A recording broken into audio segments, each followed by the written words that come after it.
¿cierto? Listo. Entonces, vamos a ver, ya está grabando ahora sí. Vamos a ver este teorema de compresión. ¿Listo? Entonces dice así, básicamente necesitamos tres funciones. Esa es la clave, necesitamos tres funciones. Una función f, una función g y una función h. Y que estén cumpliendo esta característica de acá. Lo importante también es que cumplan esta característica de que la función o una de las funciones esté en medio de las otras dos. ¿Qué es lo que dice el teorema? Bueno, el teorema dice, bueno, si tenemos esta situación aquí que no es tan fácil de llegar, pues de obtener, pero pues si llegamos a tenerla, y si además se satisface lo siguiente, si el límite, cuando x tiende a una cierta c, pongamos, siempre utilizado la c nosotros, de g de x es igual a l, y además el límite, cuando x tiende a c de h de x es igual a l, ¿vale? Entonces, esto implica que el límite cuando x tiende a c de f de x es igual a L. Entonces, miren lo que está diciendo este teorema del emparedado. Tenemos estas tres funciones que están cumpliendo esto, pero resulta que la primera función cuando x tiende a c, la primera función se acerca al valor L. La tercera función, que es esta de acá, cuando x tiende a c, también se acerca a L. Pues bueno, como la función f está en medio de estas otras dos, pues no le queda otra alternativa que también irse a L, ¿no? No le queda otra opción que también irse hacia L. Eso es básicamente lo que está diciendo el teorema del emparedado, el teorema de compresión. Por eso dice, si límite cuando x tiende a c de g de x es igual a L y el límite cuando x tiende a c de h de x es igual a L de las funciones extremas, entonces, bueno, a la función del medio no le queda otra opción que también tender hacia él. Repito, este teorema no es tan fácil algunas veces de aplicar. ¿Por qué no es tan fácil de aplicar? Porque en la práctica a nosotros nos dan una sola función. En la práctica, si nosotros queremos utilizar el teorema, a nosotros nos dan una sola función que es la de la mitad. Esta usualmente es la que nos dan a nosotros en la práctica. Y las funciones de los extremos, nosotros tenemos que conseguirnoslas, tenemos que inventárnoslas. Esta de acá, tenemos que hacer algún truco, bueno, inventárnoslas de alguna manera, ¿listo? Por eso no es tan fácil de aplicar, porque esas funciones g y h que están en los extremos, tenemos que sacarlas de algún lado nosotros con nuestro ingenio y pues eso es un tanto difícil al principio. Entonces, bueno, esa, digamos, es una de las dificultades que trae este teorema. Pero una vez uno puede, o uno tiene, digamos, la experiencia de sacar estas funciones de los extremos, pues realmente el teorema es muy útil. ¿Listo? Vamos a ver cómo podría usarse. De hecho, hay ejemplos un tanto sencillos donde podemos aplicar. Miren, por ejemplo, este límite de acá. Límite cuando x tiende a 0, por ejemplo, de x cuadrado seno de 1 sobre x. ¿Vale? Entonces nos piden calcular este límite. Límite cuando x tiende a 0 de x cuadrado por seno de 1 sobre x. Resulta que esa función seno de 1 sobre x, tener en el argumento de esa función seno, tener ese argumento de 1 sobre x, pues hace que la función seno se comporte muy extraña. Voy a hacer la gráfica de esta función nomás. Voy a colocar seno de 1 sobre x colocámosla en Desmos, que es donde siempre colocamos las funciones. Coloquémosla ahí en Desmos y verán que esa función seno de 1 sobre x se comporta muy extraño. Entonces, abramos por aquí Desmos y hagamos entonces seno de 1 sobre x. Aquí está. Y miren qué tan rara es esa función. Aquí, cuando x se acerca a 0, la función comienza como a agruparse, comienza digamos, a amontonarse ahí. Incluso puedo hacer hasta un zoom y ahí miren que se amontona tanto que en el zoom ya aparece como una zona oscura, pero no significa que la función sea toda esa zona, sino que está tan agrupada, tan amontonada en esta zona que ya se ve como una zona oscura aquí. Entonces, esa función seno de 1 sobre x, pues se comporta muy raro cuando x se acerca al valorcito 0. Es como que se amontona, como que se comprime toda. Y si le doy zoom, miren que se van separando las líneas que la componen en esta parte oscura, ¿vale? ¿vale? Entonces, eso es lo que pasa. Esa función seno de 1 sobre x se comporta muy extraño. Entonces, ese límite de ahí, de hecho, ese límite de ahí, pues por el hecho de que la función seno se comporta así tan extraño cuando x se acerca a 0, pues ese límite de ahí de la función seno de 1 sobre x, pues no existe en general. Entonces, ¿qué es lo que vamos a hacer? Para calcular este límite de x, de cuando x tiende a 0, de x cuadrado por seno de 1 sobre x, pues vamos a utilizar el teorema de compresión. Y pues eso realmente, pues, este que nos están dando aquí es la función f, ¿cierto? Esta que nos están dando aquí va a ser la función f del teorema, es decir, es la función del medio. Como les decía, siempre, pues, lo usual es que nos den la función del medio y nosotros tengamos que construir las funciones de los lados, ¿vale? Esas funciones de los lados, pues las construimos con ayuda, por supuesto, de la función del medio, de esta función que nos están dando aquí, con propiedades que podamos sacarle, con cosas que podamos ver en esta función, pues sacamos las funciones de los lados. Y una cosa que podemos hacer aquí es observar que, sin importar que tengamos el argumento 1 sobre x, la función seno en el eje y siempre está entre 1 y menos 1. Observen, aquí está la función seno. Y en el eje y, sin importar que tengamos 1 sobre x, la función seno de 1 sobre x siempre está entre menos 1 y 1, ¿vale? Eso es otra cosa que podemos observar ahí. Entonces, esa es una característica que podemos utilizar. Seno de 1 sobre x siempre va a estar entre 1 y va a estar entre menos 1, ¿vale?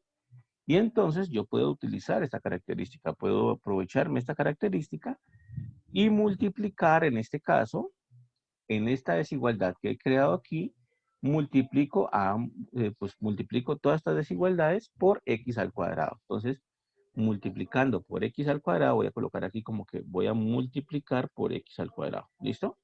Entonces, voy a multiplicar todo esto por x al cuadrado. ¿Qué obtengo? Entonces, tengo que multiplicar en todos los lados de la desigualdad, ¿no? Entonces, menos 1 por x al cuadrado nos da menos x al cuadrado, menor o igual que x al cuadrado por seno de 1 sobre x me daría x al cuadrado por seno de 1 sobre x, menor o igual que 1 por x al cuadrado, x al cuadrado. Entonces, me queda esta desigualdad de aquí. ¿Listo? Me queda esta desigualdad de aquí. Y observen que en la función del medio, en esta función que está justamente en la mitad, bueno, esa es la función original que me dan, es la función f de x que me están dando. ¿Listo? Y ya obtengo que esa función f de x es menor o igual que x al cuadrado. Entonces, x al cuadrado va a ser nuestra función h de x y va a ser mayor o igual que menos x al cuadrado. Es decir, que menos x al cuadrado va a ser el papel de g de x. En otras palabras, lo voy a escribir por aquí. H de x va a ser la función x al cuadrado y g de x va a ser la función menos x al cuadrado. Y entonces he logrado una desigualdad como la que me pide el teorema de compresión. He logrado tener tres funciones así. G de x menor o igual que f de x menor o igual que h de x. Como ustedes ven, pues armo esta desigualdad es con propiedades que conozca de la función original que me están dando, ¿vale? Con propiedades que conozca. Y bueno, aplicando, digamos, un poquito de ingenio aquí. ¿Listo? Entonces, bueno, ahora debo ver qué pasa con esa función h y con esa función g. ¿Qué pasa con el límite cuando x tiende a 0 de h de x? Pues es el límite cuando x tiende a 0 de menos x al cuadrado, ¿cierto? Y esto pues es igual a 0, no tiene ningún inconveniente, no hay indeterminación, no hay absolutamente nada, simplemente evaluamos. Y lo mismo pasa con la función g, límite cuando x tiende a 0 de g de x, pues es límite. Cuando x tiende a 0 de menos x al cuadrado, no hay, perdón, de x al cuadrado. Aquí creo que lo me confundí. A ver, aquí era positivo, ¿no? H es positivo. Y g es la negativa. Entonces, listo, ahí está. Y esto también es 0, no hay indeterminación, no hay nada, ¿vale? Entonces, he logrado concluir que, bueno, nosotros tenemos. Aquí voy a hacerlo tal vez un poquito mejor. Yo borro esta partecita. Voy a hacerlo un poquito mejor, tal vez veámoslo así. Esta es g de x menor o igual que f de x menor o igual que h de x. ¿Listo? Para identificar quién es g y quién es h. Listo. Entonces, bueno, aquí ya está.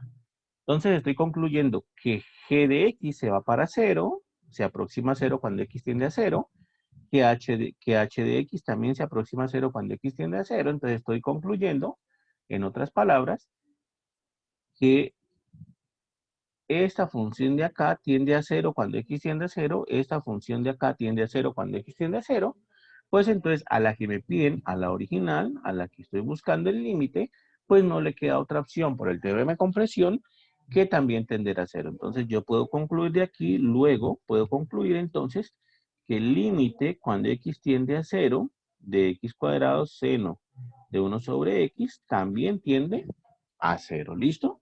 Entonces miren que ese límite de x al cuadrado seno 1 sobre x, pues no era un límite sencillo, de hecho, bueno, pues sí se podía hacer sacado de otra forma también, pero no era un límite sencillo tan obvio de ver como pues utilizando este teorema de compresión, ¿vale? Entonces miren que eso es lo que está pasando aquí, ¿listo? Hagamos la gráfica de estas funciones. Voy a hacer la gráfica de x al cuadrado y de menos x al cuadrado. Entonces voy a borrar esta que tenemos acá en Desmos. Voy a hacer la gráfica de x al cuadrado. Observen, esta es la gráfica de x al cuadrado. Ahora voy a hacer la gráfica de menos x al cuadrado. Entonces debe ser una parábola hacia abajo, ¿no? Debe ser la misma, pero hacia abajo. Ahí está. Entonces, la gráfica azul corresponde a x al cuadrado. La gráfica verde corresponde a menos x al cuadrado. Y ahora voy a colocar la gráfica entonces de x al cuadrado seno de 1 sobre x.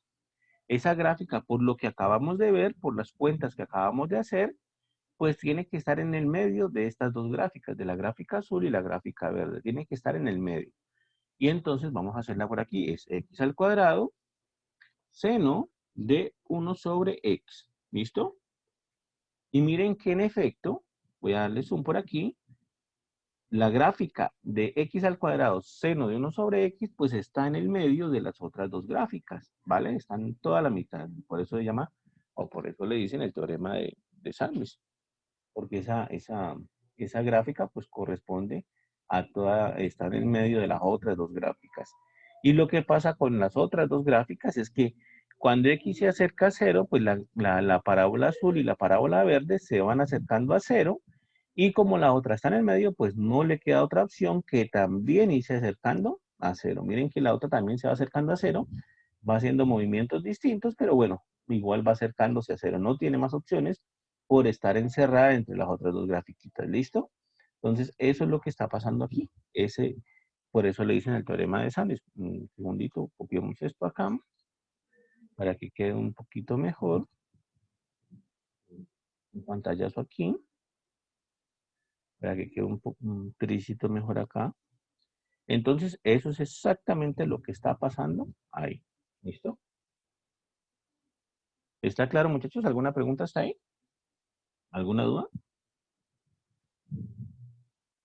Vale, entonces, Sí, profe, qué pena. dime, claro. Yo me he perdido de donde colocó el x a la 2, en donde estaba el 1 y el menos 1. ¿Podría explicar esa parte, por favor? Ah, ok. Bueno, no, eso lo ubiqué fue. Manuela pregunta, profe, ¿cómo sabe uno cuándo aplicar ese teorema? Si siempre nos da una función. Bueno, primero respondo a la de Manuela porque pues es más general.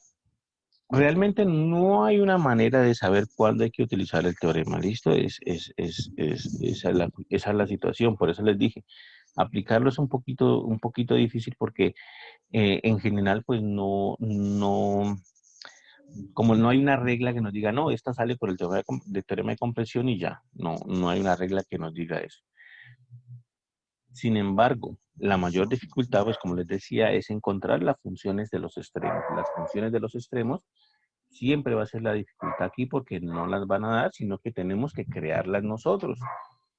¿En qué nos podemos apoyar? Bueno, nos podemos apoyar en que las funciones trigonométricas están acotadas en -1 y 1, por ejemplo, y por ahí podemos utilizarlos. Es decir que Es un buen teorema, es un teorema que puede aplicarse de pronto cuando tenemos funciones trigonométricas, porque en funciones trigonométricas nosotros vamos a tener desigualdades como esta, ¿cierto? En la función seno y coseno nosotros vamos a tener desigualdades como esta, entonces, bueno, puede ser un buen teorema para aplicar allá. En general, pues, no hay una manera de responder cuándo se tiene que aplicar, sino que a medida que vamos resolviendo ejercicios, pues vamos a ir viendo algunas maneras de aplicarlo. Otra cosa también es lo siguiente, otra cosa es que eh, los límites que nos dan, por ejemplo, este límite que yo les di aquí, les dije que era muy difícil de calcular y que es que en efecto es difícil de calcular a mano, pero no quiere decir que sea imposible. Es decir, este límite que está aquí, yo lo puedo calcular a mano. Puedo hacer el cálculo a mano y listo, no hay problema. Se puede hacer el cálculo a mano, pero eh, resulta que la cuestión está en que, la cuestión está en que por el teorema del emparedado, pues puede salir más fácil. ¿Listo? Puede salir más fácil. Estos pasitos que hicimos aquí, pues realmente son mucho más sencillos de los que hubiese sido o los que hubiese tocado hacer para resolverlo a mano, pero no significa que no se hubiese podido resolver a mano, ¿vale? Entonces no hay una manera pues, explícitamente de decir, bueno, en tal situación hay que aplicarlo y ya, ¿no? Es la experiencia la que nos va dando eso. Y la otra pregunta es, ¿cómo obtuvimos este x al cuadrado aquí? ¿No? Fue básicamente multiplicando, voy a borrar estas flechitas, multiplicando esta primer desigualdad. Esta primer desigualdad que está aquí, esta de aquí, fue la que yo caí en cuenta por tratarse de una función trigonométrica. La función seno y la función coseno siempre van a tener desigualdades de esa, ¿no? Seno de x va a estar siempre metida entre 1 y menos 1. Coseno de x también va a estar metida entre 1 y menos 1. Y bueno, no importa que tengamos 1 sobre x, va a mantenerse exactamente lo mismo. ¿Qué fue lo que hice yo? Pues bueno, caer en cuenta de que si tengo una desigualdad trigonométrica de estas, específicamente esta que construí aquí, y caer en cuenta de que si multiplico a esta desigualdad aquí, si la multiplico por x al cuadrado en toda parte, pues básicamente al multiplicarla por x al cuadrado en toda parte, en toda la mitad lo que me va a quedar es la función original que me están pidiendo. Y eso fue lo que yo caí en cuenta ahí. La función que me va a quedar en la mitad es exactamente la función original que me están pidiendo. Entonces, por eso dije, bueno, me conviene entonces multiplicarla por x al cuadrado. ¿Listo? Sí, profe. O sea No. que en caso de que hubiese sido x al cubo Ajá, de ok. seno sobre Ya te uno sobre entiendo. x, entonces Sí, debería bueno, multiplicarlo por x. sí, pero con x al cubo hay que tener más cuidado. Se podría hacer así, sí, pero hay que tener más cuidado porque recuerden lo siguiente. Si ustedes tienen una desigualdad, si ustedes tienen una desigualdad A menor o igual que B, por ejemplo, ¿cierto? Y ustedes quieren multiplicar esa desigualdad a ambos lados, vamos a multiplicarla por un C, a ambos lados. Entonces recuerden que multiplicar en una desigualdad no es tan sencillo. ¿Por qué? Porque hay dos casos, de hecho. Si C es positivo, entonces la desigualdad se mantiene, ¿cierto? Si C es positivo, uno puede multiplicar a ambos lados de la desigualdad y la desigualdad se mantiene. Pero si C es negativo, la desigualdad debe cambiar. Eso es lo que uno hace en el curso de matemáticas básicas, ¿no? Si C es positivo, la desigualdad se mantiene y si C es negativo, la desigualdad debe cambiar. Esa es la situación que debe ocurrir cuando uno multiplica las desigualdades. Acá no lo mencioné, pero es que el número por el cual yo estoy multiplicando es x al cuadrado, que estar al cuadrado pues ya es positivo, ¿cierto? Porque todo número al cuadrado es positivo. Entonces, aquí estoy multiplicando por algo que es positivo, entonces no tuve necesidad de fijarme en ese detallito. Pero si multiplicamos por x al cubo, pues resulta que x al cubo sí cambia de signo, sí tiene una parte donde x al cubo es negativa, de hecho para los negativos x al cubo es negativa, y para los positivos x al cubo es positiva. Entonces, ¿se podría hacer como tú dices?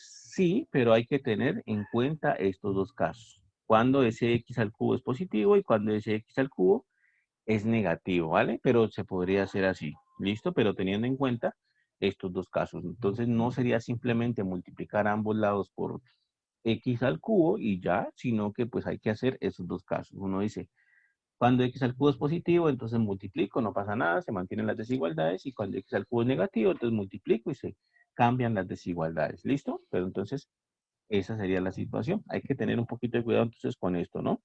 En las desigualdades, recuerden, si algo está multiplicando, pasa a dividir, y si algo está dividiendo, pasa a multiplicar, hay que tener cuidado con el signo de eso que se está pasando a dividir o a multiplicar.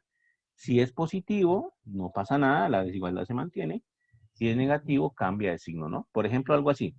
Hagamos un ejemplo rapidito aquí. 3x más 5 menor o igual que 7, menos 3x más 5 menor o igual que 7, ¿vale? Resolver esas inecuaciones. Entonces, ¿uno qué es lo que hace? Uno dice, bueno, voy a resolver esta inecuación, entonces el 5 está sumando, lo paso a restar en ambas. Entonces me quedaría 3x menor o igual que 7 menos 5 y menos 3x menor o igual que 7 menos 5. Hago la operación 3x menor o igual que 2. Hago la operación 3x menor o igual que 2 y menos 3x menor o igual que 2. Ahora sí, el siguiente paso. El 3 que está multiplicando lo paso a dividir. Entonces, x menor o igual que 2 tercios, pero en el otro es un menos 3, es negativo. Entonces, lo paso a dividir, pero la desigualdad debe cambiar. Debe cambiar. Entonces, me quedaría así, de hecho. La desigualdad debe cambiar. Bueno, voy a colocarlo por acá en la parte inferior para que no. Aquí mejor. Aquí.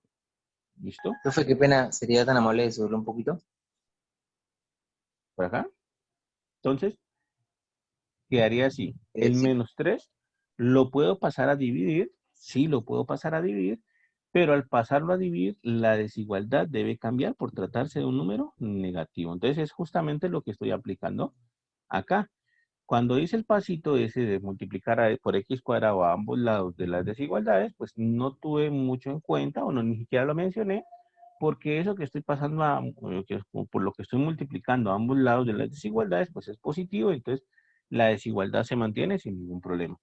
Pero con el x al cubo hay que tener un poquito de cuidado porque ese x al cubo puede ser positivo, puede ser negativo, entonces bueno, hay que tener en cuenta eso, ¿no? Cuando es negativo, la desigualdad debe cambiar. Cuando es positivo, la desigualdad debe mantenerse. Entonces, sí, simplemente sería como tener cuidado con eso.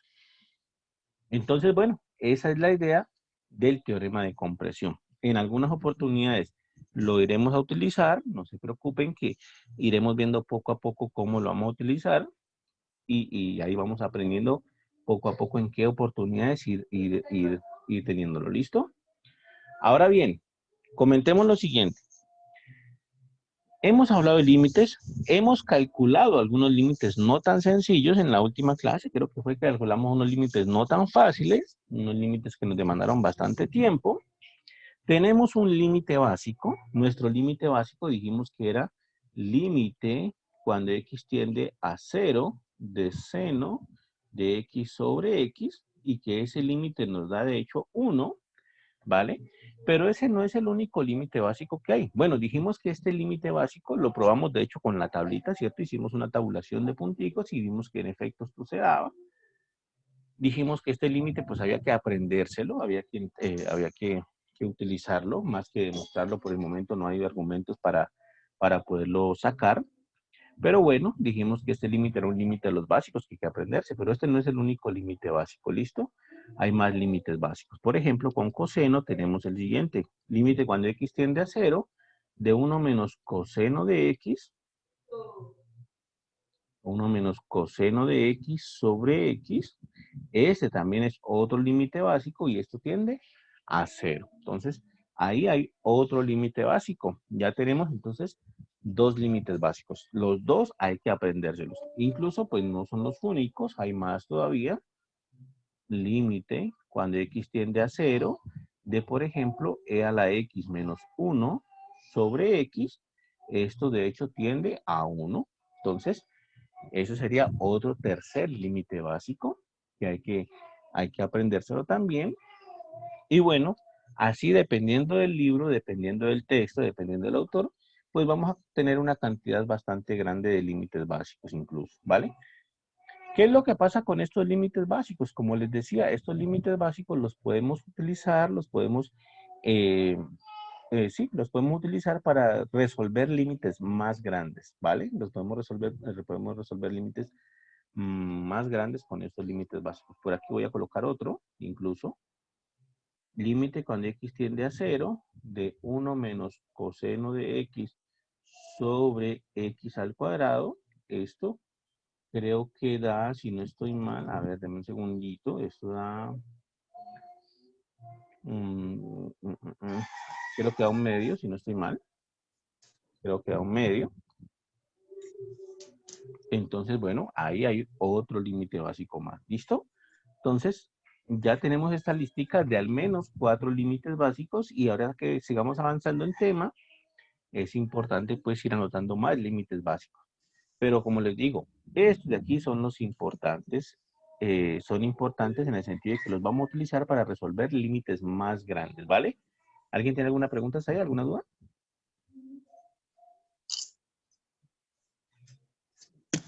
¿No? A ver si le dice el micrófono de Beno, que no ha abierto el micrófono.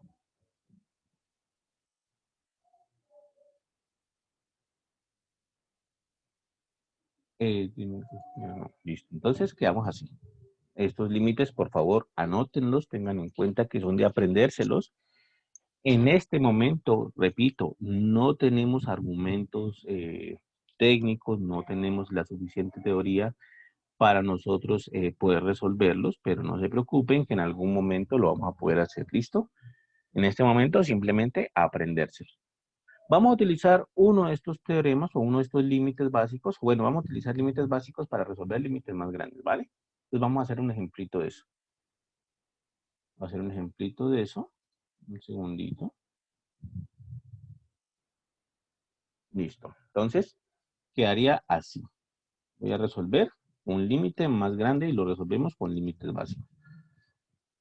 Voy a quitarle un poquito el zoom. Y vamos a resolver ejemplo. Voy a colocar un límite aquí. Límite cuando x, bueno, cuando h tiende a 0, colocámosle una vez cuando h tiende a 0. Y pongámosle entonces seno de a más h menos seno de a sobre h. A es una constante y seguramente muchos de ustedes ya conocen este límite. Este límite es bastante conocido y este límite, de hecho, hasta conocemos cuánto tiene que dar. Este límite tiene que dar coseno de A. Ese límite tiene que darnos coseno de A. ¿Listo? ¿Por qué? Simplemente coloco el resultado porque ese límite ya es conocido y seguramente muchos de ustedes ya tienen en mente que se trata de este límite. Pero bueno, vamos a resolver este límite. El límite cuando h tiende a 0, observen que en primer lugar el que está cambiando, el que está variando para el límite es h, ¿vale? Es h, es el que está acá y el que está acá. La a o esta a para el límite es una constante simplemente. La a es una constante. El que está cambiando para el límite es h, ¿listo? Esa es una situación que hay que tener en cuenta ahí. Y entonces vamos a resolver este límite. Y para resolver este límite, cuando h tiende a 0 de seno de a más h menos seno de a sobre h, pues tenemos que apoyarnos en los límites básicos que acabamos de anotar. Entonces vamos a hacerlo, ¿listo? Entonces quedaría así. Voy a volverlo a copiar acá para analizar qué forma tiene. De hecho, la forma de ese límite es 0 sobre 0. Ya creo que algunos de ustedes han visto que ese límite tiene forma 0 sobre 0. Entonces, esto es límite cuando h tiende a 0 de seno de a más h menos seno de a sobre h. ¿Listo? ¿Por qué sé que tiene forma 0 sobre 0? Porque entonces analicemos la situación. H está acercándose a 0. H tiende a 0. O sea que aquí A más H, como H tiende a 0, entonces A más H va a acercarse a A, ¿cierto? Como H tiende a 0, A más H va a acercarse a A. Es decir, que aquí vamos a tener seno de A menos seno de A, esto es 0, ¿cierto? Entonces, en el numerador vamos a tener seno de A menos seno de A, esto es 0, seno de A menos seno de A, 0. Y el denominador, por supuesto, como H tiende a 0, pues esto tiende a 0 y nos quedaría 0 sobre 0. Es decir, Ese límite que acabamos de poner ahí es una indeterminación de la forma 0 sobre 0. ¿Listo? Y ya hemos hablado de que cuando se trata de indeterminaciones, pues algo debemos hacer para poder eliminar esa indeterminación. Entonces sí, ese límite que acabamos de poner ahí es una indeterminación de la forma 0 sobre 0. Entonces, tenemos que hacer algo para eliminar esa indeterminación. Y eso es justamente lo que vamos a hacer. ¿Qué es lo que vamos a hacer? Bueno, pues aplicar propiedades que conocemos. Aquí es h. Límite cuando h tiende a 0, ¿de quién? De seno de a más h. Pero recordemos que hay una propiedad para senos de ángulos dobles, ¿no? Nosotros ya la habíamos colocado en algún momento. Seno de alfa más beta es igual a seno de alfa coseno de beta más seno de beta coseno de alfa. Entonces, nosotros ya habíamos aplicado esa propiedad en algunas veces. Entonces, quedaría así. Seno de a más h, entonces a hace el papel de alfa y h hace el papel de beta. Entonces, quedaría seno de a coseno de h más seno de h coseno de a. ¿Listo?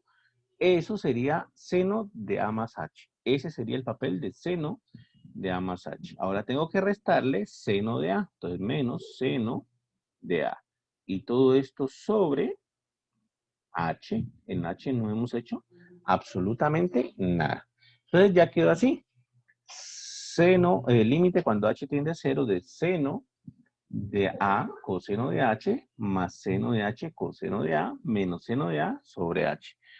De nuevo recuerden, a es una constante para el límite. El límite es lo que le importa, lo que le interesa a este límite es lo que pasa con h, ¿listo? Es lo que pasa con h. A es una constante para el límite nada más.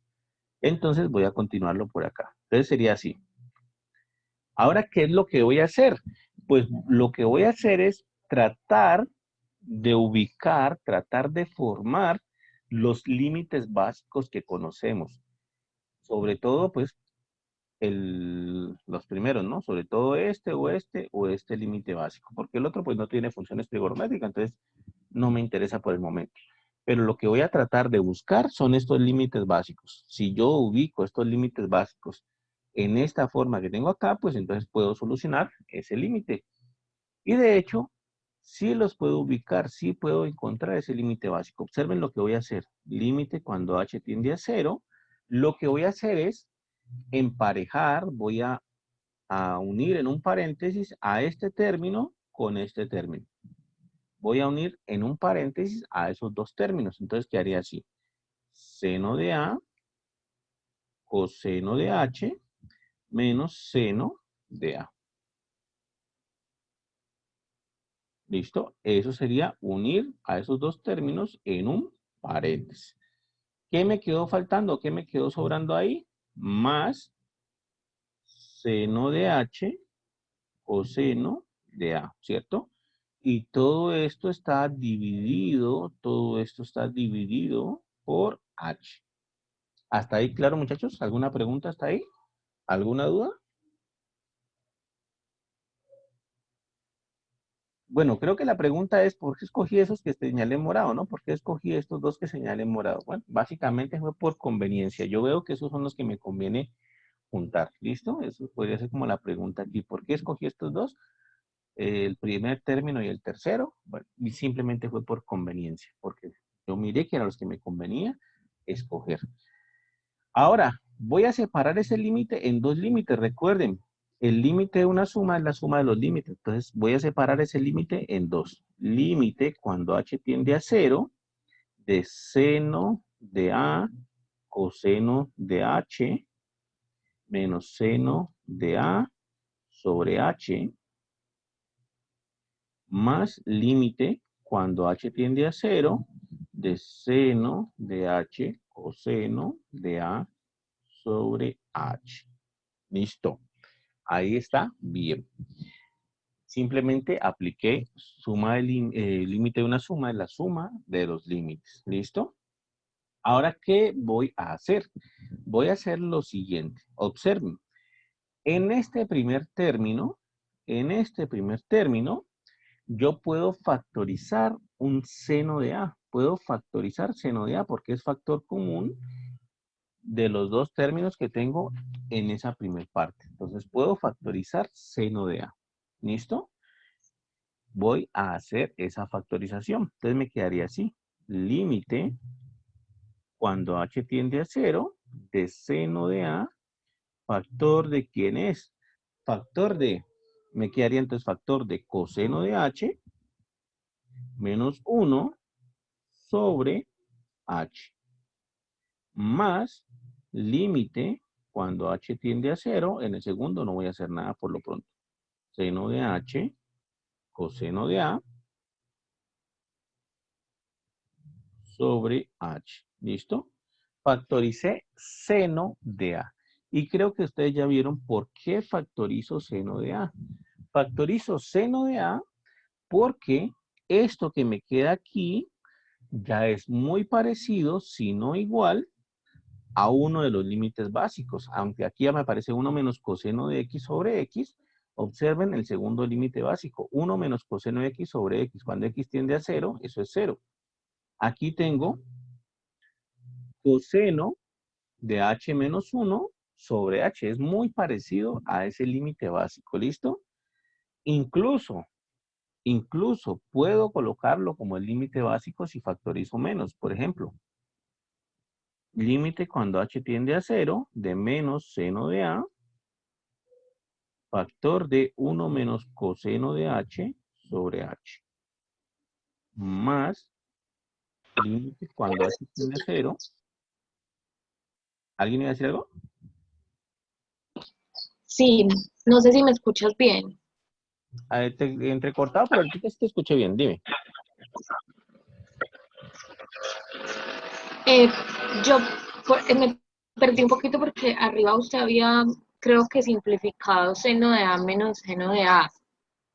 Eh, Estoy equivocada si lo simplificó, porque después lo factorizaste. sí, no, yo no lo simplifiqué porque, bueno, en primer lugar, pues no se puede simplificar, ¿no? Porque aquí tenemos seno de A, coseno de H, es decir, tenemos una multiplicación aquí y en el otro es seno de A solito, entonces no lo puedo simplificar por eso, ¿vale? Entonces no lo puedo simplificar, sino que más bien lo asocié.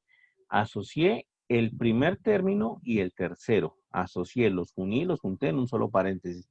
No los simplifiqué, sino que los asocié. Ahora, después de asociarlos, yo tengo seno de A, coseno de H menos seno de A, factorizo seno de A. Saco de factor común, de hecho, saqué de factor común a menos seno de A, que fue el que puse en esta línea de acá. Saqué de factor común a menos seno de A. ¿Por qué saco de factor común a menos seno de A? Para que me quede entre paréntesis 1 menos coseno de H sobre H. ¿Por qué busco esto? ¿Por qué hago todo ese paso así? Porque recuerden, tenemos los límites básicos y cuando estamos resolviendo un límite trigonométrico, pues nosotros tenemos que ir en búsqueda de esos límites básicos. Ahí está la clave de poder resolver los límites trigonométricos. Ir a buscar esos límites básicos que ya tenemos aquí. Estos tres límites básicos los tenemos que buscar. Entonces, por eso los asocié así, porque sabía, o mejor dicho, porque miré que si factorizaba menos seno de A, pues lo que me iba a quedar aquí era el límite básico. ¿Listo? Pero yo no lo simplifiqué porque no los puedo simplificar aquí. Seno de A, coseno de H, no lo puedo simplificar con seno de A simplemente, sino que factoricé, o sea, saqué factor común a seno de A. Entonces, miren el siguiente paso. Miren el siguiente paso. En el siguiente paso yo caigo en cuenta de que la variable para el límite es h. Eso fue lo que yo les dije desde el principio. La variable para el límite es h. Todo lo que no tenga h es una constante para el límite. En este caso, seno de a, o menos seno de a, mejor dicho, menos seno de a y coseno de a son constantes para el límite. Y ahí la propiedad de que las constantes multiplicativas salen del límite. O sea que yo puedo sacar menos seno de a como constante, acá es una constante, y me queda límite cuando h tiende a 0 de 1 menos coseno de h sobre h. Más, saco la constante coseno de a, límite cuando h tiende a 0 de seno de h sobre h. Y entonces, todos estos pasos que hicimos, todo este enredo que se hizo aquí, fue para formar los límites básicos. Aquí están. Este de acá y este de acá. Nosotros los pusimos con X, pero no importa. Aquí están con H y son exactamente lo mismo. Observen lo que tengo. Límite cuando h tiende a 0 de 1 menos coseno de h sobre h y límite cuando h tiende a 0 de seno de h sobre h. Son límites básicos. Son los límites 1 y 2 que pusimos acá. ¿Listo? Yo sé que el límite de seno sobre, el límite cuando x tiende a 0 de seno de x sobre x tiende a 1 y el límite cuando x tiende a 0 de 1 menos coseno sobre x tiende a 0. Entonces, lo que significa es que este primer límite, voy a colocarlo hasta grande, este primer límite tiende a 0 y este segundo límite tiende a 1. Son los límites básicos. Quiere decir que en total todo esto me quedaría así. Menos seno de A por 0 más coseno de A por 1. Y esto pues al final de cuentas me da simplemente coseno de A porque es coseno de A por 1. El otro está por 0. Entonces me queda coseno de A, que fue justamente lo que dijimos al principio que tenía que dar, ¿no? Lo que dijimos al principio que tenía que dar, coseno de A.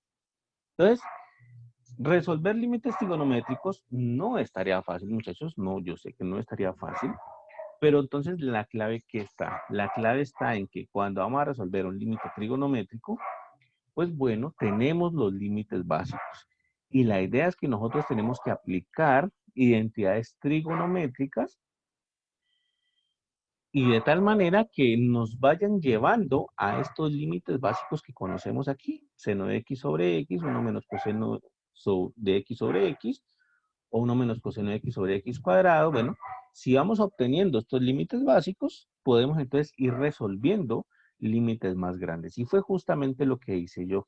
Tenía el límite cuando h tiende a 0 de seno de a más h menos seno de a sobre h. Era una indeterminación. Entonces apliqué propiedades trigonométricas. Lo hice justamente aquí. ¿Qué fue la propiedad de los ángulos dobles que les dije al principio, cierto? Esa propiedad de ángulos dobles es una identidad trigonométrica. La apliqué y bueno, aquí no cancelé, sino no simplifiqué, sino que asocié, más vale, esa es la palabra, asocié convenientemente el primer término y el tercero. ¿Por qué asocié el primer término y el tercero? Porque miraba que tenía en ambos términos seno de A, seno de A. Entonces sabía que podía factorizar un seno de A. Miren que en el otro término no tengo seno de A. Entonces en el otro término no podía factorizar seno de A. Entonces esa era la situación. Por eso asocié el primero y el tercero. De tal manera que si yo factorizo seno de A, pues resulta que haciendo la factorización conveniente, en este caso realmente era menos seno de A, pues resulta que haciendo la factorización conveniente, pues yo obtengo el límite básico que estábamos hablando, que es este de aquí. Ese es el límite básico. Y en el otro término, obtengo otro límite básico, que es seno de h sobre h cuando h tiende a 0 y ese tiende a 1. Y bueno, finalmente todo esto nos da coseno de A. Repito, la clave estuvo entonces en aplicar propiedades trigonométricas o identidades trigonométricas y luego hacer un poco de álgebra, un poquito de álgebra, siempre buscando los límites básicos. Siempre buscando límites básicos que son estos de acá. Repito además, nosotros hemos copiado 3 límites básicos y por supuesto que algunos autores van a colocar más límites básicos de estos y no hay ningún problema. ¿Listo? Si se encuentran otro límite básico en algún libro, simplemente lo ponen y ya. No hay ningún inconveniente. ¿Listo? ¿Está claro, muchachos? ¿Alguna pregunta hasta ahí? Es bastante enredado, ¿no? Yo entiendo que es bastante enredado, pero bueno, es algo que hay que ir con la práctica mejorando cada día. ¿Listo? Observen otra técnica que uno suele utilizar también en el momento de resolver límites. Por ejemplo, voy a colocarles otra técnica aquí. Ejemplo, vamos a colocar, por ejemplo, esto. Límite, cuando h tiende, pongámosle a A, de seno de h menos seno de a sobre h menos a. Este límite de aquí es un límite de la forma 0 sobre 0, ¿vale? Ese límite es de la forma 0 sobre 0. ¿Por qué sé que es de la forma 0 sobre 0? Bueno, simplemente h tiende a A, entonces recuerden de nuevo, la variable para el límite es h, ¿no? La variable para el límite, lo que le importa al límite es h. H es el que se está moviendo. A es una constante. Entonces, si h tiende a A, significa que aquí va a tender a seno de A y aquí va a tender a A menos A, y entonces sería seno de A menos seno de A 0 y A menos A 0. Entonces esto tendería a 0 sobre 0, ¿vale?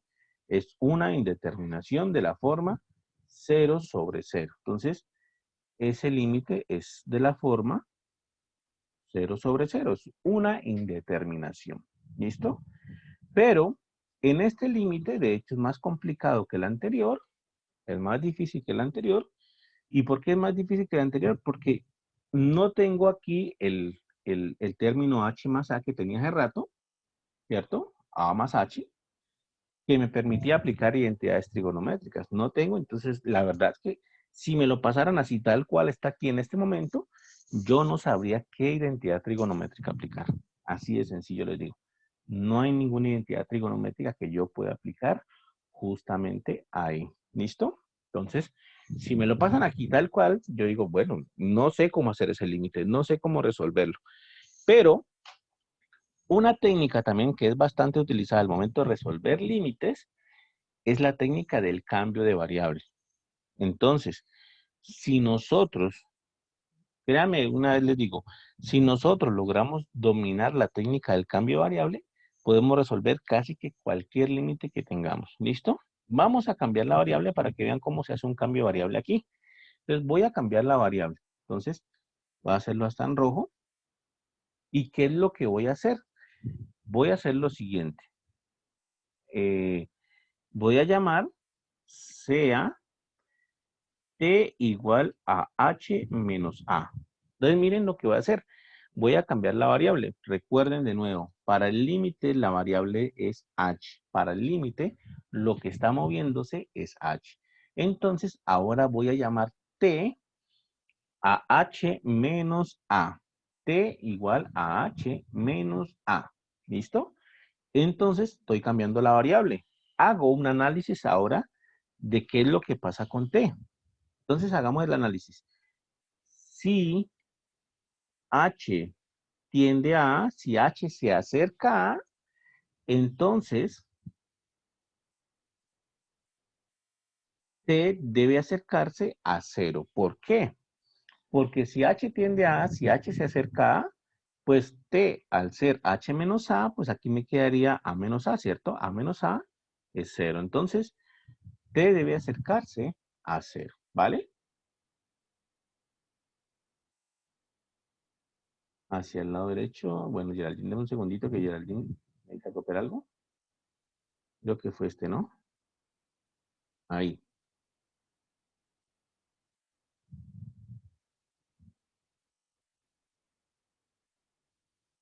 Como por ahí. ¿Listo? Entonces sí, la técnica de cambio de variable de hecho es bastante importante. Cuando uno domina la técnica del cambio de variable, uno como que prácticamente puede resolver casi todos los límites que le pongan. Porque pues con muchos de los límites los puede resolver mediante un cambio de variable. ¿Listo? Mediante un cambio de variable los puede resolver. Entonces, esa es la situación de este límite de acá. Voy a cambiar la variable y entonces llamo t igual a h menos a. Y entonces, ahora, si cambio la variable, si llamo t igual a h menos a, miren que aquí está el h, es el que está cambiando, es la variable para el límite. Entonces, yo debo hacer un análisis hacia dónde tiende t, qué es lo que pasa con t. Entonces, ¿cuál es el análisis? Bueno, si h tiende a A, ¿cierto? T, que es igual, de hecho, t que es igual, voy a colocarlo por aquí, t que es igual a h menos a, pues va a tender hacia 0. Se va a acercar hacia 0 porque h va acercándose a A. Entonces, Si h tiende a A, t debe tender hacia 0. Entonces voy a hacer el cambio de variable aquí. Esto va a ser igual a mi nuevo límite. Límite, pero ya no cuando h se acerca a A, ya no cuando h se acerca a A, sino voy a cambiar la variable. Ya va a ser t, y entonces según nuestro análisis, t debe acercarse a 0. ¿Listo? T debe acercarse a 0. Entonces, va a ser igual al límite cuando t tiende a 0. Y ahora entonces debo cambiar en las funciones. ¿Cómo sería esto? Entonces sería así. Seno de h, ¿cierto? Seno de h. Pero entonces vamos a averiguar quién es h. ¿Por qué? Porque debo cambiar todo en términos de t. Debo cambiar todo en términos de t. T es igual a h menos a. Todo debe cambiarse en términos de t. Todo lo que tenga h, por supuesto. H es la variable para el límite. Entonces, observen. Si t es igual a h menos a, yo puedo concluir que t más a es igual a h. Yo puedo concluir que t más a es igual a h. Entonces, aquí tengo seno de h. Entonces, no pongo seno de h, sino que pongo seno de t más a. ¿Listo? Menos seno de A. ¿Por qué este no lo cambio? Porque solamente tengo seno de A. Tengo que cambiar es la variable h. La variable h es la que debe ser cambiada. ¿Listo? La variable h es la que debe ser cambiada. Todo lo que sea distinto de h es simplemente una constante. Eso es lo que pasa con seno de A. Por eso seno de A no lo cambio. Sobre h menos a, pero es que h menos a es t. H menos a es t. Entonces, t aquí. Y listo. Ahí ya quedó. Entonces miren que es el límite original, que era el límite cuando h tiende a A, de seno de h menos seno de A sobre h menos a. En un principio yo no sabía cómo resolverlo. En un principio era muy difícil resolverlo, puesto que no podía aplicar ninguna identidad trigonométrica conocida. No conozco ninguna identidad que se pueda aplicar ahí. Entonces, bueno, muy complicado resolverlo. ¿Qué fue lo que hice? Cambié la variable. Llamé t igual a h menos a. Y entonces hice un análisis de qué es lo que pasa con t. Si h tiende a A, entonces t tiene que tender a 0. Y reemplacé en la función.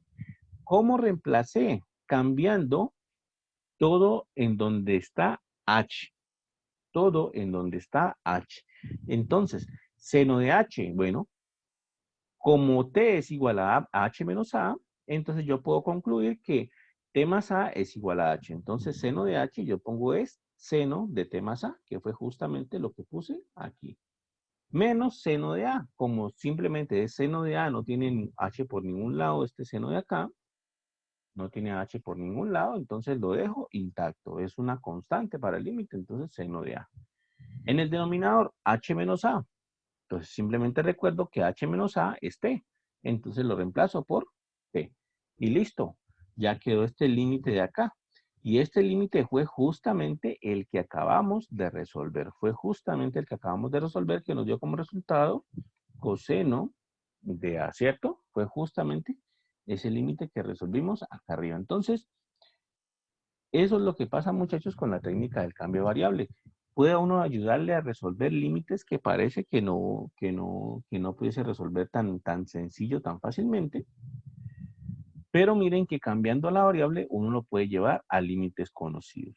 Es, por ejemplo, también que le dijeran a uno, supongamos, que le dijeran a uno el límite, por ejemplo, no sé, pongamos límite.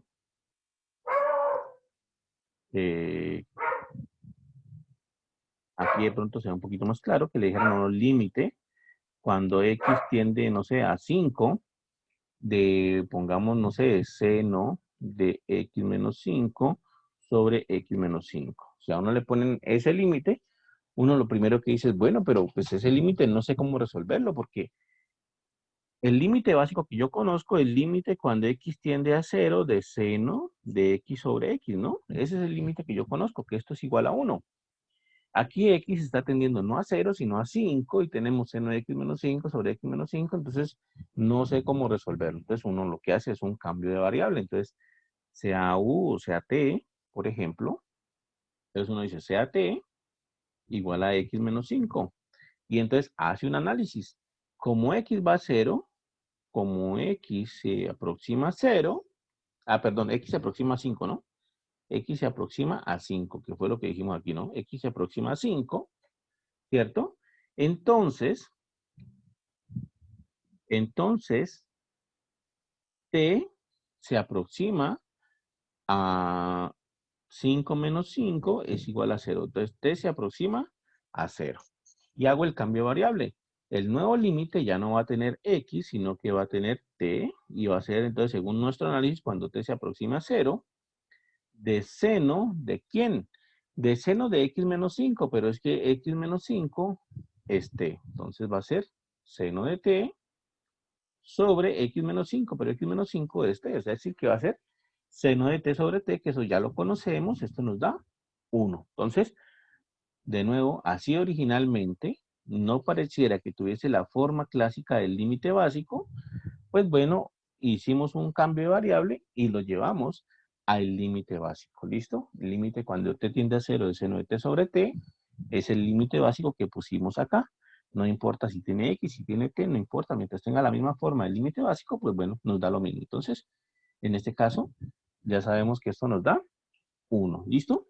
Esa sería la situación ahí. ¿Vale? ¿Preguntas, muchachos? ¿Dudas hasta ahí?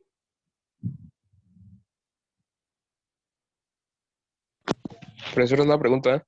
Dime, claro. Cuando se hizo el cambio ese cambio de variable, usted tuvo en cuenta es la parte del denominador, ¿cierto? Como ahí Sí. está efectuando una operación. Ajá, sí. Pues digamos que el cambio de variable, en general, uno mira es, pues, uno lo hace es a conveniencia, ¿cierto? En general, uno lo hace es a conveniencia. Pero sí, digamos que en los ejemplos que hemos visto aquí, el denominador tuvo bastante que ver, porque miren que acá también puse el denominador, ¿cierto? Entonces, el denominador tuvo bastante que ver. Y es por el hecho de que cuando tenemos una suma o una resta en el denominador, nosotros no podemos partir la fracción, ¿no? Observen que si nosotros tenemos, por ejemplo, A sobre, por ejemplo, B más C, nosotros no podemos partir la fracción como A sobre B más A sobre C. Nosotros no podemos hacer eso y entonces cuando tenemos un denominador de una suma, una resta de cosas, pues el no poder hacer esto es lo que nos dificulta las operaciones que tenemos que hacer. Entonces, pues sí, cuando yo cambio la variable y utilizo como el denominador para dejar una sola cosita en el denominador, entonces, claro, ya voy a tener cosas como por ejemplo esta, y aquí si es posible, entonces uno separar, y entonces pues hay más operaciones que uno puede hacer. Entonces sí, digamos que esa es una de las estrategias para hacer un cambio de variable. ¿Listo? Ah, listo, dale. Bueno, muchachos, ¿alguna otra pregunta? ¿Alguna otra duda adicional? ¿No? Bueno, entonces, ahora vamos a hablar de límites al infinito. ¿Listo? Tenemos un ratico para hablar de límites al infinito. ¿Qué es lo que queremos con límites al infinito? Pues estudiar el comportamiento de la función cuando x crece muchísimo. ¿Listo? Cuando x crece mucho, cuando x crece infinitamente. ¿Listo? Límites al infinito. O cuando x decrece infinitamente. Entonces, ¿qué es lo que vamos a hacer aquí? Nosotros vamos a estudiar el comportamiento, por ejemplo, o vamos a estudiar cosas como límite cuando x tiende a más infinito de la función f de x, o límite cuando x tiende a menos infinito de la función f de x. ¿Qué significa que el límite cuando x tiende a más infinito de f de x nos dé cierto número L, por ejemplo? ¿Qué significa que nos dé cierto número L? Lo que significa en este caso es que cuando x comienza a crecer indefinidamente, cuando x comienza a ser muy grande, pues los valores de la función se van acercando hacia el valor L, ¿cierto? Entonces, esto significa que cuando x es muy grande, pongámoslo así, entonces los valores de la función se acercan a L. ¿Listo? ¿Y qué significa? ¿Qué significa que que el límite cuando x tiende a menos infinito de f de x nos dé cierto número m, por ejemplo? Coloquémoslo uno distinto ahí simplemente para no colocar el mismo. Pues lo lo que va a significar es que cuando x es muy grande, pero negativo, ¿cierto? Cuando x es muy grande y negativo, entonces los valores de la función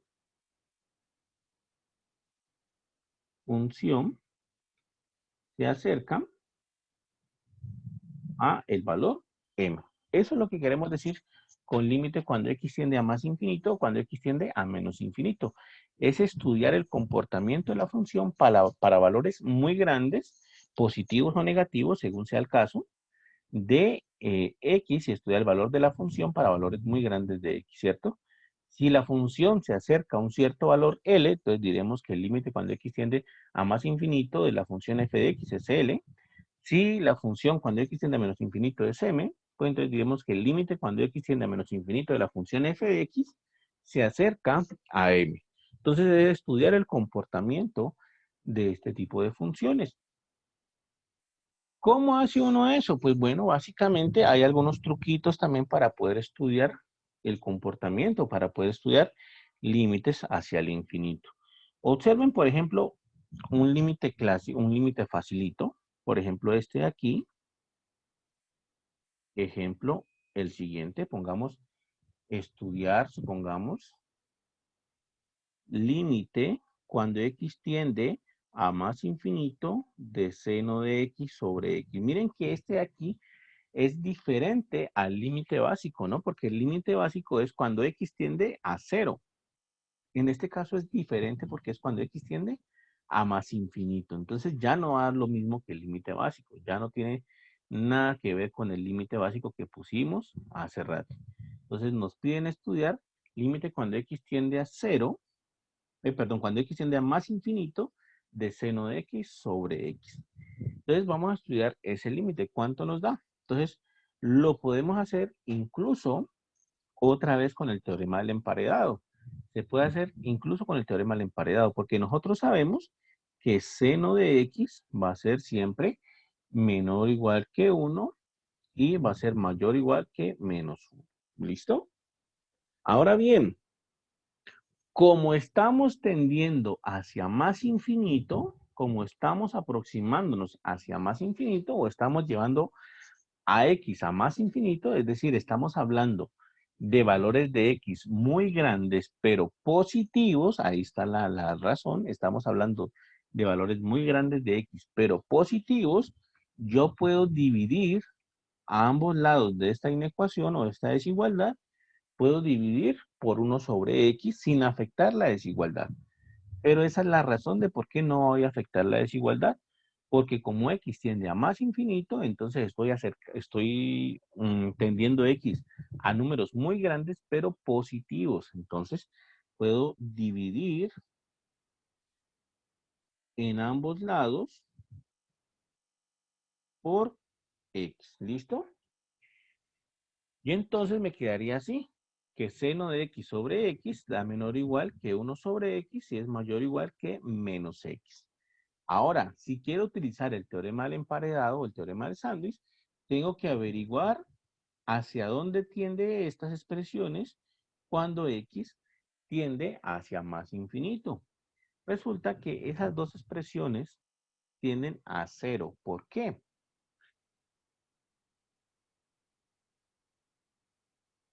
Voy a colocarle por aquí. Límite cuando x tiende a más infinito de una constante sobre x a la n, pongámosle, esto tiende a 0. ¿Por qué?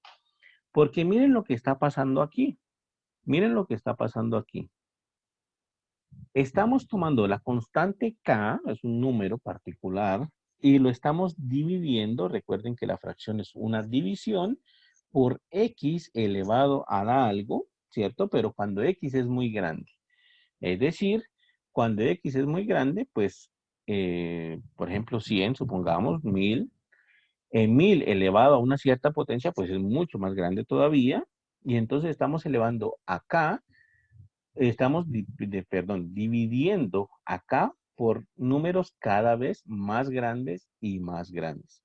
Y lo que pasa es que en efecto, cuando dividimos K o dividimos una constante, por ejemplo 5, por un número muy grande, por ejemplo entre 10 millones, pues el número que nos da es muy cercano a 0. ¿Listo? Lo mismo pasa si dividimos cualquier constante por números muy grandes, por ejemplo, 9 dividido 999 millones, 999.999, pues nos da prácticamente 0. Miren que esto está por 10 a la menos 9, o sea que esto está prácticamente 0. ¿Listo? Entonces, sí, efectivamente, cuando dividimos una constante por números muy grandes, pues eso se aproxima a 0.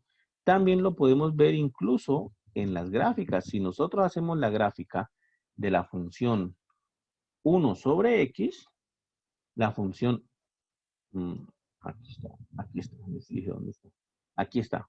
Cuando x es muy grande, es decir, por la zona de acá atrás, ¿cierto? Cuando x es muy grande, pues la función es prácticamente 0. Miren que se junta con el eje x prácticamente. De hecho, no lo toca, pero pues está ahí pegadito. Entonces, eso es lo que está pasando en este caso. ¿Listo? Entonces, este de aquí lo podemos considerar también como límite básico. Este de aquí lo podemos considerar como límite básico.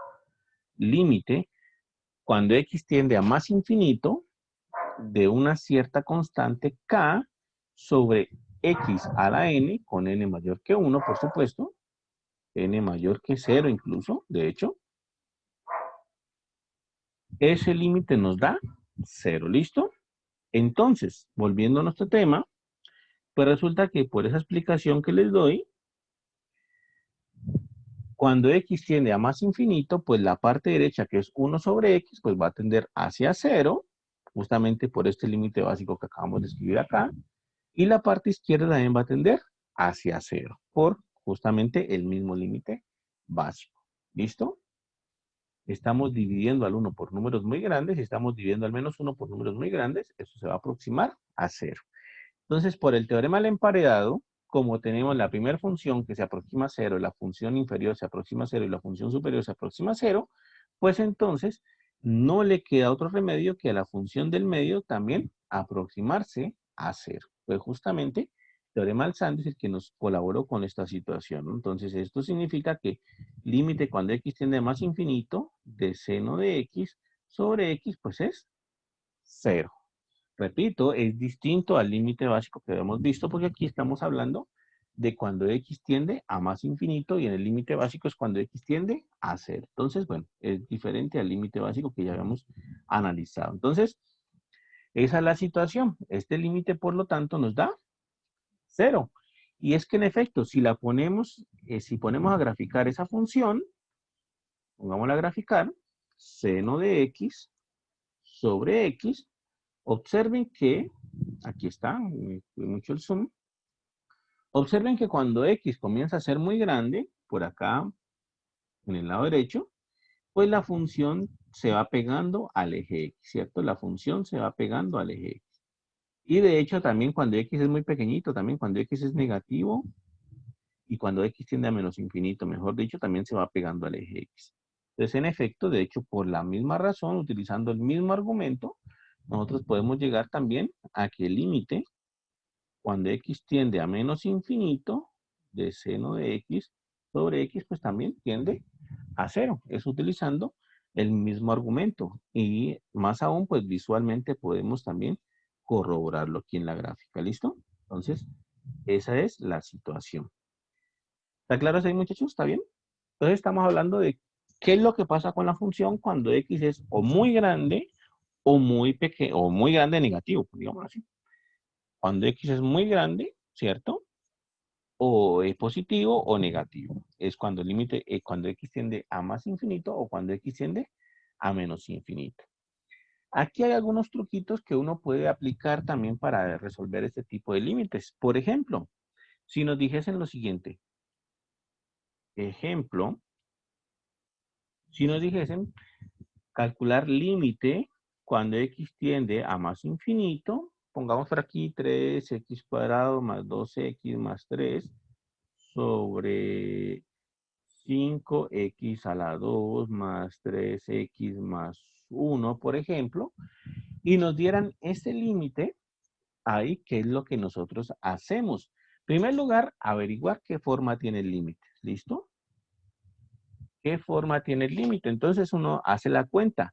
Cuando x es muy grande, cuando x tiende a más infinito, en el numerador, ¿hacia dónde se acerca? Pues bueno, cuando x es muy grande, pues 3 por x al cuadrado, pues es mucho más grande. Si le sumamos 2 por x, pues también se va a hacer más grande. Y si le sumamos 3, pues va a ser mucho más grande. ¿Qué significa esto? Que cuando x tiende a más infinito, el numerador tiende a más infinito. ¿Listo? Cuando x tiende a más infinito, el numerador también se va a hacer muy grande. Entonces, significa que el numerador se va a tender a más infinito. Y el denominador, exactamente el mismo argumento. Cuando x es muy grande, pues 5x al cuadrado más 3x más 1 también va a ser muy grande. Es decir, que el denominador también va a tender a más infinito. Y entonces, bueno, uno en este caso tiene que ese límite es de la forma infinito sobre infinito. Entonces, ya tenemos una nueva indeterminación. Recuerden que teníamos una listica de indeterminaciones que la podíamos ver en Wikipedia, incluso determinación. Y bueno, 0 sobre 0, infinito sobre infinito son parte de esas indeterminaciones que hay allá. Entonces ahí hay otra nueva indeterminación. Infinito sobre infinito, que es este límite de acá. Lo mismo de siempre. Cuando es una indeterminación puede pasar cualquier cosa. Puede ser que el límite exista, puede ser que no exista, puede ser, bueno, que pase absolutamente cualquier cosa. ¿Listo? Entonces vamos a ver qué pasa con ese límite. ¿Cuál es el truco para resolver estos límites? Entonces, de una vez les voy a dar el truco para resolver estos límites, así como este, que es una fracción, es una función racional. Entonces, el truco está en el siguiente. Voy a colocar límite cuando x tiende a más infinito. Voy a colocar la rayita por aquí. ¿Listo? Y entonces les voy a dar el truco que tienen estos límites como ese que he puesto ahí. El truco está en el siguiente. Vayan ustedes al límite, bueno, a la función mejor dicho, y ubiquen cuál es la potencia más grande que aparece de x. Ubiquen cuál es la potencia más grande que aparece de x. En este caso, la potencia más grande que aparece de x es x a la 2. ¿Listo? Esa es la potencia más grande que aparece de x. Entonces, vayan y dividan el numerador y el denominador, los dos, dividan el numerador y el denominador por el x a la potencia más grande que aparece. Entonces, voy y divido tanto numerador como denominador por el x a esa potencia más grande de la que aparece. Entonces, divido 3x cuadrado más 2x más 3 sobre x al cuadrado y divido 5x cuadrado más 3x más 1, lo divido también por x al cuadrado. Divido por la mayor potencia que aparece tanto en el numerador como en el denominador, la mayor potencia de x que aparece. Ese es el truco para poder resolver esos límites de la forma infinito sobre infinito. ¿Listo? Ahora simplemente distribuyo y simplifico. Entonces, esto aquí es igual. Esto es igual al límite cuando x tiende a más infinito. Voy a distribuir. Entonces, miren lo que voy a hacer. Voy a separar este 3x al cuadrado sobre x al cuadrado más 2x sobre x al cuadrado más 3 sobre x al cuadrado. Sobre, distribuí simplemente el x al cuadrado sobre 3x al cuadrado, lo distribuí con el 2x y con el 3. Y lo mismo hago en la parte del denominador, 5x al cuadrado sobre x al cuadrado más 3x sobre x al cuadrado más 1 sobre x al cuadrado. Entonces, eso fue lo que hice ahí. ¿Listo? Distribuí simplemente en el numerador y en el denominador. Y ahora simplifico. Entonces voy a simplificarlo, voy a hacer en color rojo para que sea un poquito más. Entonces observen cómo va a simplificar. Primero, x al cuadrado lo puedo cancelar con x al cuadrado. O sea que el primero se me cancelan todos los x. ¿Listo? En el segundo término, en el numerador, cancelo x con uno de los x que están en el denominador. Cancelo el x que está en el numerador con uno de los x del denominador. Y en el tercer término no puedo cancelar nada, queda así. En el denominador cancelo x al cuadrado con x al cuadrado, cancelo x con una de las x que tengo en el denominador, y en el tercer término no puedo cancelar absolutamente nada. Entonces, ¿qué me quedó después de haber simplificado, después de haber cancelado todo eso? Lo que me queda es lo siguiente, límite cuando x tiende a 0, a más infinito, perdón, a más infinito, ¿de quién? En el primer término se canceló todo y me quedó simplemente 3. En el segundo término cancelé la x y me quedó una x en el denominador. En el tercer término no cancelé nada. Sobre, en el primer término del denominador cancelé las x al cuadrado y me quedó solamente el 5. En el segundo término cancelé una x, me quedó 3 sobre x. Y en el tercer término no cancelé nada. ¿Listo? Ahí está. Ahora, cuando x tiende a más infinito, nosotros ya resolvimos esto prácticamente. ¿Por qué lo resolvimos? Porque recuerden el límite básico que pusimos acá. Una constante sobre x a la algo, x a la n con n positivo, cuando x tiende a más infinito, eso tiende a 0. Y de hecho, cuando x tiende a menos infinito también. Entonces, ¿qué nos indica eso? Bueno, que cuando x tiende a más infinito, este de aquí se va a acercar a 0, este de aquí se va a acercar a 0, este término se va a acercar a 0 y este término se va a acercar a 0. Cuando x es muy grande, todos esos términos que están en el numerador y en el denominador van a tener o van a tender a acercarse hacia 0. ¿Qué es lo que me queda al final de cuentas? Me quedaría el 3 en el numerador, un 0, otro 0 por acá, un 5 por acá, otro 0 y otro 0 por acá, y que al final me da 3 quintos. Al final de cuentas, ese límite me da 3 quintos. ¿Listo? Entonces, ese es el truco para resolver límites hacia el infinito.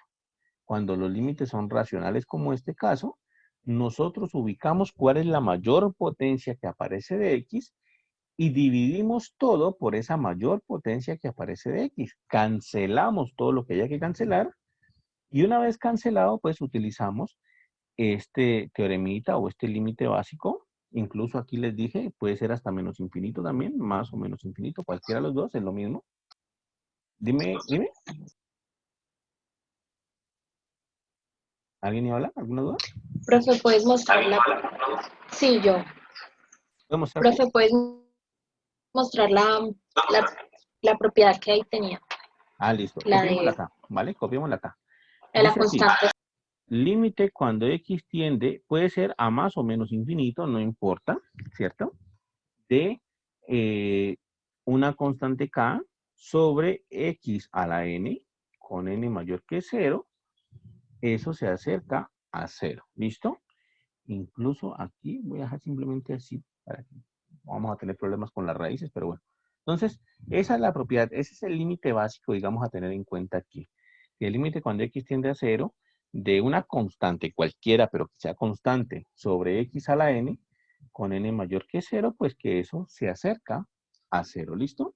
Y eso fue lo que nos ayudó aquí.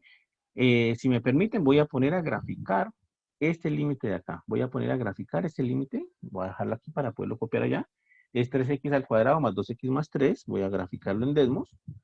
Sería así, 3x al cuadrado, ¿cierto? 3x al cuadrado. ¿Qué lado se cambió? A ver. 3x al cuadrado más 2x más 3. Ese fue el primero, ¿cierto? Y el otro es 5x al cuadrado más 3x más 1. 5x al cuadrado más 3x más 1. Dividido 5x al cuadrado más 2x más 3x, creo que era, más 1. Así que era así.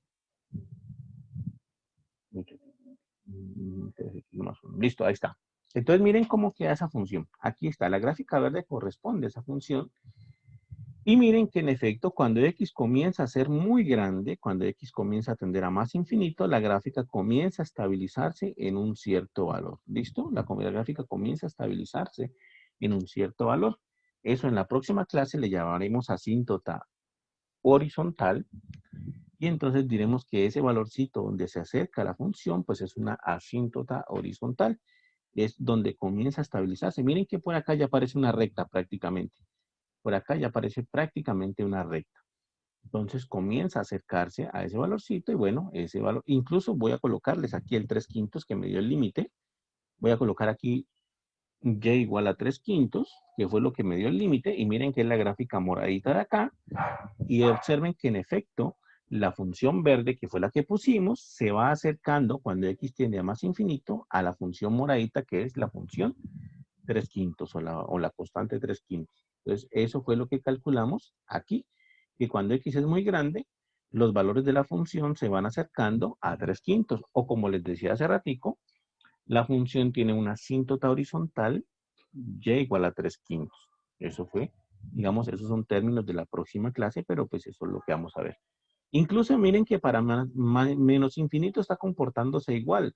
No tiene que ser necesariamente así en todas las funciones, que para más infinito se comporte de una manera y para menos infinito sea igualito. No tiene por qué ser así en todas las funciones, pero en este caso sí. Para más infinito y para menos infinito se está comportando de la misma manera.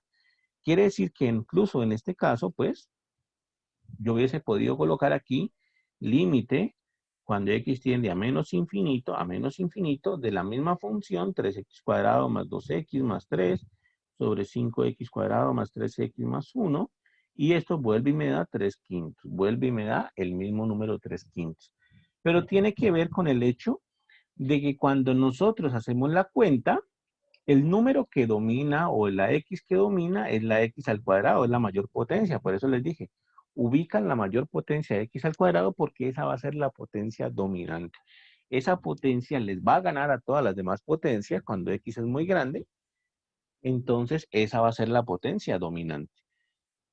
Como x al cuadrado, pues es una potencia par, o sea que siempre va a ser positivo, por eso es que tanto para el lado izquierdo como para el lado derecho se comporta igual. Pero cuando la potencia dominante es impar, por ejemplo un x a la 3, entonces para el lado izquierdo y para el lado derecho puede comportarse de manera distinta, ¿vale? Pero entonces tiene que ver con la potencia dominante, por eso es importante ahí ubicar quién es la potencia dominante. Hagamos otro ejemplito de estos y coloquemos potencias distintas para que vean cómo funciona el asunto. Entonces, ejemplo, entonces miren, límite, vamos a colocarlo a más infinito también. Cuando x tiene más infinito, voy a colocarlo de 5x al cuadrado más 3x más 2, por ejemplo, bueno, más 7 o más 10, lo que sea. Y aquí voy a colocar, voy a colocar por ejemplo, x al cubo más 2x cuadrado más 3x más 100, por ejemplo, ¿vale? Entonces, ahí está. ¿Listo? Va a calcular el límite cuando x tiende a más infinito de eso. Entonces, lo primero es ubicar la potencia dominante, ¿no? Ubicar la mayor potencia de x que aparece, y en este caso es x a la 3. Esa es la mayor potencia de x que aparece. ¿Listo?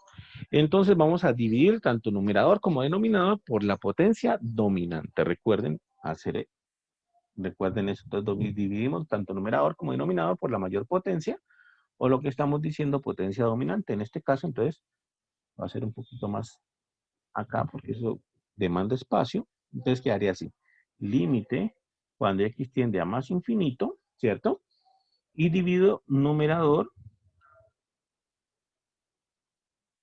sobre potencia dominante o la mayor potencia de x que aparece, y divido denominador sobre potencia dominante. Siempre es importante dividir tanto al numerador como al denominador por la misma potencia. ¿Listo?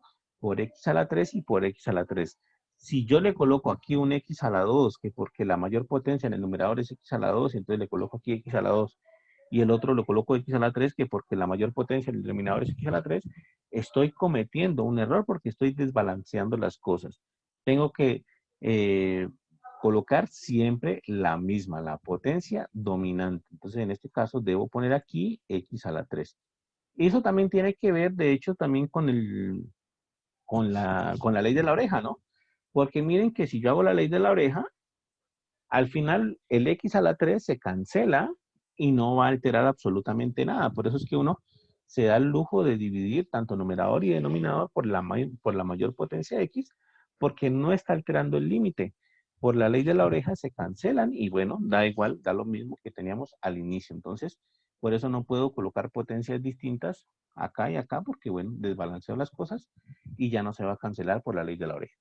Entonces, lo mismo hace rato, simplemente distribuimos ahora el límite cuando x tiende a más infinito. Distribuimos entonces 5x a la 2 sobre x a la 3 más 3x sobre x a la 3 más 10 sobre x a la 3 sobre, y entonces x a la 3 sobre x a la 3 más 2x a la 2 sobre x a la 3 más 3x sobre x a la 3 más 100 sobre x a la 3. ¿Listo? Esa es la situación. Y ahora, bueno, simplifico, ¿no? Lo que haya que simplificar. En el primer término del numerador, tengo un x a la 2 en el numerador, x a la 3 en el denominador, entonces cancelo el x a la 2 con 2 de los que tengo en el denominador y todavía me sobra 1, ya que me quedaría 5 sobre x. En el segundo término tengo un x en el numerador y un x a la 3 en el denominador. Cancelo el x con uno de los que tengo en el denominador y me quedan 2 todavía, o sea que me queda 3 sobre x a la 2. En el tercer término no puedo cancelar nada, no tengo x arriba. En el primer término, el denominador, cancelo numerador y denominador completos, o sea que me quedaría un 1 aquí. En el segundo término, entonces, tengo x al cuadrado en el numerador y x al cubo en el denominador. Cancelo el x al cuadrado con 2 de los que tengo en el denominador y me sobra 1 todavía. En el siguiente término, cancelo el x con 1 de los que tengo en el denominador y me sobran 2 todavía. Y en el siguiente término no puedo cancelar absolutamente nada. Entonces, en resumen, ¿cómo me queda este asunto? Entonces, en resumen, me quedaría así. Límite, cuando x tiende a más infinito, de 5 sobre x, ahí me sobra una x, más 3 sobre x al cuadrado, más 10 sobre x al cubo, sobre x sobre, aquí se me cancelaron todos, me quedó un 1, más 2, me sobró una x, 2 sobre x, aquí me sobraron 2x, más 3 sobre x al cuadrado, y en el siguiente término no pude cancelar nada, o sea que me quedaría así. Eso fue lo que obtuve después de cancelar todas esas x que tenía ahí. Y bueno, ahora sí aplico la propiedad por la que preguntaba, creo que fue Manuela la que preguntó, esta propiedad, ¿no? Miro entonces dónde puedo aplicar esta propiedad y bueno, puedo resolver entonces el límite. Entonces, observen, hagamos tal vez un color verde y un toque más grueso. Entonces quedaría así. Por esta propiedad que estábamos hablando hace ratico, una constante sobre x al algo, entonces este primer término se va a ir para 0 cuando x es muy grande, cuando x tiende a más infinito, ese primer término se va para 0. El segundo término también se va para 0. El tercer término también se va para 0. El primer término del denominador no pasa nada con él, no tiene x, entonces no se ve alterado, no se ve modificado, pero el segundo término también se va a ir para 0. El tercero también se va a ir para 0 y el cuarto se va a ir para 0. ¿Qué pasó entonces? En resumen, lo que pasó fue que ese límite nos da en el numerador 0 más 0 más 0 y en el denominador nos quedaría 1 más 0 más 0 más 0, que al final de cuentas es 0 más 0 sobre 1, que es 0. Es decir, que al final de cuentas, el límite nos dio como resultado 0. Quiere decir, en otras palabras, que si yo pongo esta función en el graficador, entonces cuando x es muy grande, la función se va a aproximar al eje x. Tiene que aproximarse al eje x. ¿Listo? Tiene que aproximarse al eje x. Entonces vamos a ponerla para que quede claro esto. Sería 5x cuadrado más 3x más 10. 5x al cuadrado más 3x más 10. Voy a borrar esta, voy a borrar esta. Sería entonces 5x al cuadrado más 3x más 10 dividido. Y la otra es x al cubo más 2x cuadrado más 3x. X al cubo más 2x al cuadrado, x al cubo más 2x al cuadrado más 3x, creo que le puse más 100, si no estoy mal. Si no estoy mal, le puse más 100, algo así. Sí.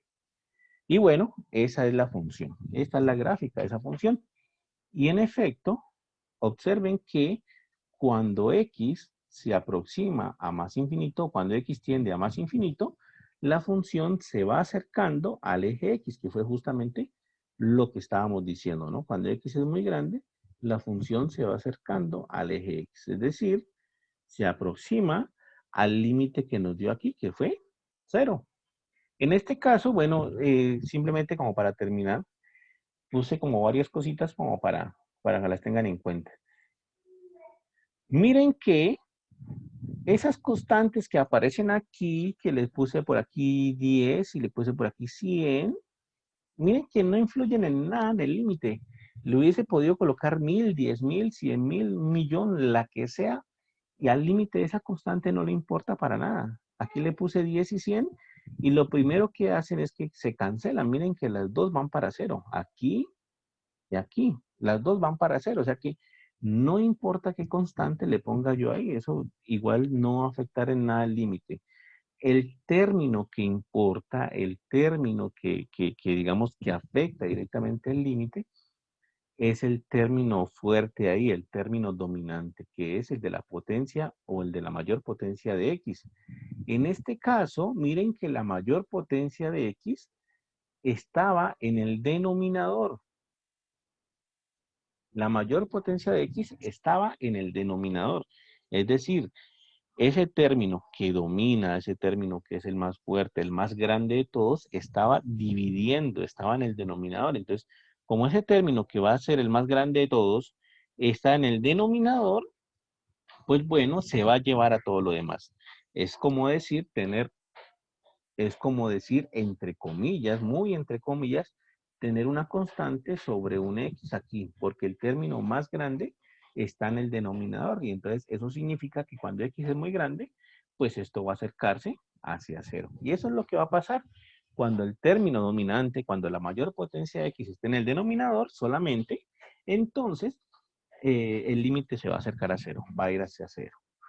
Cuando la mayor potencia de x esté tanto en el numerador como en el denominador como en el límite anterior, entonces esas potencias se van a equilibrar. El término dominante ahí está tanto en numerador como denominador. Entonces las potencias se están equilibrando y por eso fue que el límite aquí nos dio un numerito acá distinto de 0. Pero cuando la mayor potencia aparece en el denominador, pues automáticamente nos va a ir para 0. ¿Listo? El tercer caso sería cuando el término dominante esté en el numerador. Cuando el término dominante esté en el numerador, ahorita ya no alcanzamos a hacer ejemplos, pero cuando el término dominante esté en el numerador, pues este límite de hecho va a ir hacia más infinito o hacia menos infinito. Se va a tender hacia los infinitos. ¿Listo? Entonces, esas son las situaciones que uno tiene que observar en este tipo de límites. Cuando el término dominante esté en numerador y denominador, o sea, estén equilibrados, pues, entonces vamos a ir hacia un cierto número. ¿Listo? Cuando el término dominante esté en el denominador, es decir, el denominador va a ganar ahí, entonces, bueno, eso es como dividir una constante sobre x y, bueno, eso va a tender hacia 0. Y cuando el término dominante esté en el numerador, por ejemplo, podría tratarse de algo así, voy a colocar simplemente el resultado, límite, cuando x tiende a más infinito, de x a la 3 más 2x más 5x, más 5x más 100.000, por ejemplo, sobre x a la 2 más 3x más 100, por ejemplo, cualquier cosa. Entonces, en este caso, el término dominante o la mayor potencia de x aparece en el numerador. ¿Listo? Y bueno, eso de aquí, de una, yo les puedo decir con toda seguridad que va a tender hacia más infinito. Es decir, también va a comenzar a crecer la función. Ustedes pueden hacer la gráfica y observar que así pasa. ¿Listo? La próxima clase hacemos un ejemplito de esto, pero bueno, esa es la idea. El término dominante pues genera el resultado automáticamente del límite. ¿Listo? Muchachos, pregunta, ¿alguna última pregunta? ¿Una última inquietud que tengan?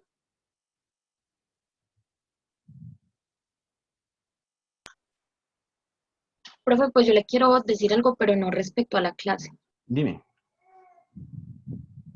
sino algo de la tutoría. Ah, ¿qué pasó? Es que yo quería saber si de pronto, es que lo que pasa es que Jessy está haciendo una tutoría los martes y pues yo ya le escribí a él y le dije que yo los martes no podía asistir ni nada de eso. Usted de pronto no podía, pues no sé, yo no sé si varios no puedan, pero a mí, por ejemplo, me quedaría más fácil los lunes que fueran las tutorías, no, los talleres. Él está haciendo unos talleres los martes que me parecen como muy importantes porque esos talleres hablan de cosas no es una tutoría, sino que es un taller, es como una clase adicional, digámoslo así. Claro. Entonces me parece súper importante y yo he querido asistir, pero no puedo porque no, ahí justo en ese lapso de tiempo tengo clase y yo ya le he escrito a él y pues no me ha respondido aún. No sé Bueno, si de pronto usted podría como pues mira, ayudarme Vanessa, ahí o no sé. pues yo hablo con él, pero quiero comentarte lo siguiente. Esos horarios los pone el GEA, es decir, al final de cuentas tampoco dependen del YESID como tal.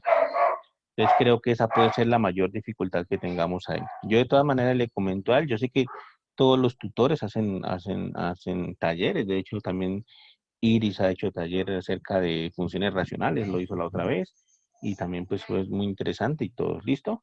Yo trato de conversar con él, pero como te digo, yo sé que eso depende del GA y pues al final de cuentas tampoco no depende ni siquiera del tutor Jessy, entonces por ahí puede haber un inconveniente, pues voy a preguntar a ver qué se puede hacer, ¿listo?